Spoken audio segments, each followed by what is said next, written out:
Dear students, I am R.A. Bhatt, lecturer zoology, HSS Khumriyal. In continuation to my topic, digestion and absorption, a continuation of this series of parts forming the human alimentary canal. Today's subtopic of this is esophagus. After esophagus is a part after the pharynx, which is connected to pharynx. Esophagus is actually esophagus. Esophagus, it is actually a Greek word meaning gullet, food pipe or food tube. Greek word meaning gullet, food pipe or the food tube. Esophagus is Greek word meaning gullet, food pipe और food tube. तो pharynx के बाद गुजा को जिस हिस्से से alimentary canal के जिस हिस्से से गुजरना होता है वो ईसोफेगस है. ईसोफेगस वो हिस्सा है जो फेरेंक्स के बाद आता है. इस मतलब ये कनेक्ट होता है इसके साथ, फेरेंक्स के साथ. तो फेरेंक्स के बाद गुजा म्यादे में पहुंचने के लिए ईसोफेगस के अंदर से गुजरता है. तो इसलिए ये ईसोफेगस जो है ये एक ट्यूब लाइक स्ट्रक्चर है, एक पाइप लाइक स्ट्रक्चर है. A narrow muscular tube measuring about 25 centimeters in length. It is a narrow muscular tube measuring about 25 centimeters in length. It carries food from pharynx to stomach. The esophagus carries food from pharynx to stomach. This is esophagus. It carries food from pharynx, which we have discussed previously, from pharynx to stomach. It is understood that the main process of digestion occurs in stomach, but it has to reach there.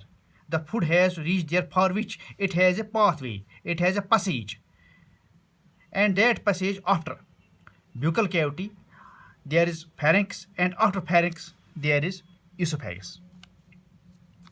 This esophagus, as I said you, it is a long muscular tube-like structure measuring about 25 centimeters in length.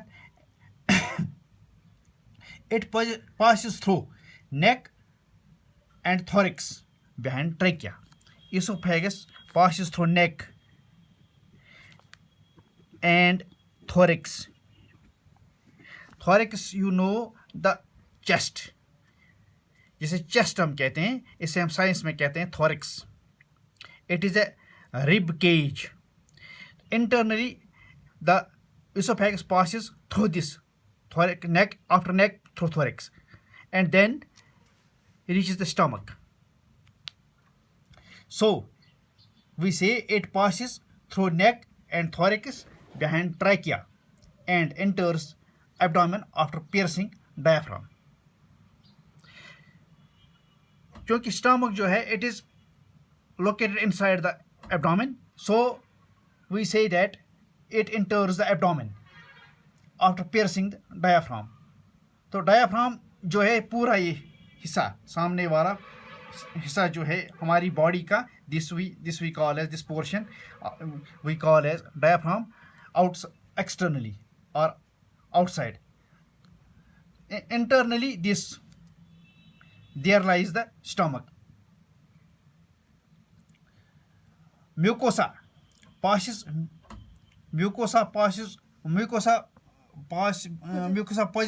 mucus glands for lubrication. There is internally, this esophagus contains mucosa. Mucosa is a layer. Mucosa is a layer. If this structure, I say it is esophagus, internally it has a layer like structure like this. This structure we call it as, this internally it we call as mucosa. This mucosa contains mucus glands for the lubrication. This esophagus is to be internally, it is to be kept moist. For that purpose, there should be some fluid like structure, and that fluid like structure we call as mucus, and this mucus is liberated by these mucus glands. Esophagus enters the stomach at a sharp angle. It is connected to the stomach at a sharp angle. This is stomach. It makes here an angle like structure, sharp angle like structure, through which this is connected to this stomach. There is present esophageal or choric sphincter.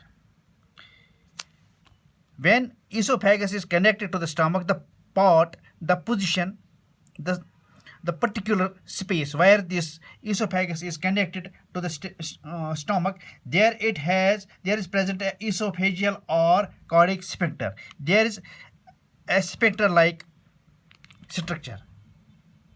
That structure is called as choric sphincter.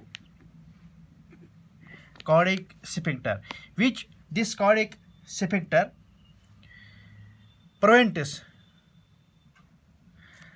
the food to get back, so that it should not come back due to pressure of stomach it and again into this esophagus. For that purpose, there is this choric sphincter which prevents that phenomena, that the food should not come back. यानी ये Spectre जो यहाँ पर होता है मैदे और oesophagus के दरमियान, ऐसे मैं आपको अंडरस्टैंड करने की कोशिश करूँगा कि ताकि ये गुज़ा जो इसोफेगस से गुज़रने के बाद मैदे में पहुँच जाता है फर्दर डाइजेशन के लिए, तो ताकि प्रेशर से वापस इसोफेगस में न पहुँच जाए, न चला आए, तो वो उससे बचाने के लिए यहाँ पर ये चोरिक स्फिंक्टर होता है. तो ये वो उससे उसको बचाता है. It is a natural phenomena, एक कुदरती अमल अल्लाह पाक ने हमें यहाँ पर महफूज रखा है उस अमल से, ताकि ये डाइजेशन का मामला ठीक ढंग से चल सके. Food passes through esophagus by peristalsis. Now there is question, how does this food pass after buccal cavity, after pharynx? How does this food pass through the stomach? There, for that purpose, there is a phenomena. That phenomena we call as peristalsis.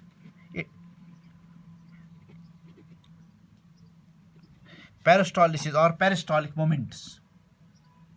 That means internally there are a specific type of moments which create a pressure internally, so that the food passes that due to that pressure the food passes downwards into the stomach, and those moments of this esophagus, that specific pressure created internally on the food material to pass into the stomach, there are specific type of moments, and those moments we call as peristaltic moments, or the phenomena is called as the peristalsis. Due to peristalsis, the food passes from esophagus into the stomach. Now there are functions of esophagus. The esophagus has certain specific functions which are already understood. When we try to understand the structure of this esophagus, functions are we can automatically understand the functions, that what type of role does it play, what functions are of this esophagus. The functions of the esophagus are, it takes food from pharynx to stomach. The very first function, that is from pharynx the food is passed on to stomach through this esophagus. It is the first function, that is, it takes food from pharynx to esophagus. Number second, it allows action of saliva to continue. Saliva produced by the salivary glands, the action of that saliva up to the stomach continues through this esophagus. It is the second function. Third function, it secretes mucus for lubrication. the food should remain moist. For that purpose, there is produced a specific type of lubricant inside the esophagus which keeps the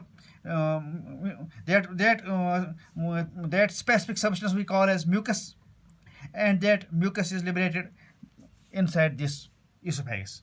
So we say that it creates mucus for lubrication. Fourth function, it remains contracted during non-passage of food. The food should not come back from stomach. For that purpose, it remains contracted. As I said earlier, that there are certain moments which we call as peristaltic moments. Those peristaltic moments mean the contraction and relaxation. Contraction and relaxation of this esophagus. To prevent the passage of food, backward passage of food, it remains contracted so that the digestion occurs in stomach completely and food should not come back. Fifth and last function of this esophagus is it prevents the entry of air into digestive tract.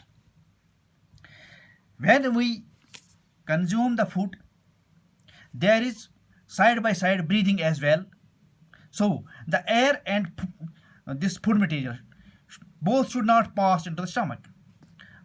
For the passage of air, for that purpose, there is a specific another phenomena. That phenomena we call as breathing or respiration. So that, but we inhale and consume the food substances simultaneously. The food and air, it should not get mixed. Both should not pass on to the stomach, because for the purpose of air there are lungs and another system. To prevent that mixing, it plays a specific role, this esophagus.